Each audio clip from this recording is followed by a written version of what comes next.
Les centrales de pointe ne sont pas rentables. Certaines autres centrales peuvent potentiellement générer des profits disproportionnés, et bien entendu, le prix de l'électricité n'est pas fait pour s'aligner avec son coût réel moyen. Pour corriger ces problèmes, on a besoin de multiples rustines qui parfois interagissent entre elles et qui rendent l'ensemble complètement incompréhensible. Alors incompréhensible, certes, mais peut-être efficace.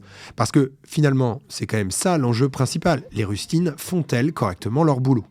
Nouveau graphique. On commence par la courbe bleue, qui est une estimation du coût réel moyen de notre électricité.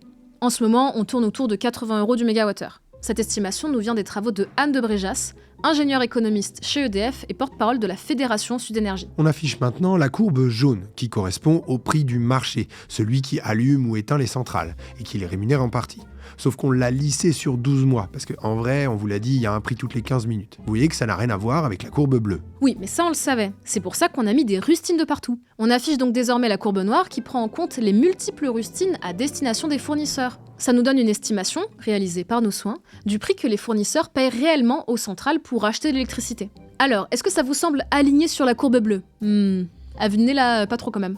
Maintenant, dernière courbe, celle qui nous concerne nous. Voilà une estimation, toujours réalisée par nos soins, du prix qu'un consommateur moyen paie pour la production d'électricité sur sa facture. C'est à peu près aligné avec ce que les fournisseurs paient, mais on n'est pas du tout aligné avec les véritables coûts du parc électrique. Conclusion, l'efficacité des rustines est carrément douteuse. Regardez, au pic de la crise énergétique, le consommateur moyen payait 150 € du mégawattheure, pendant que le fournisseur, lui, y payait 200 €. Et tout ça alors que la centrale moyenne, elle ne coûtait que 70 € à faire tourner. C'est n'importe quoi. Puis c'était n'importe quoi même avant la crise. Regardez, avant 2021, les fournisseurs payaient bien moins que ce que ça coûtait à produire.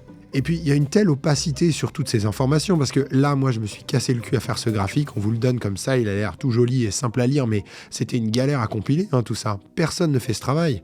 Ou si c'est le cas, en tout cas, c'est pas public. Source en description, évidemment. Il n'y a pas d'argent magique.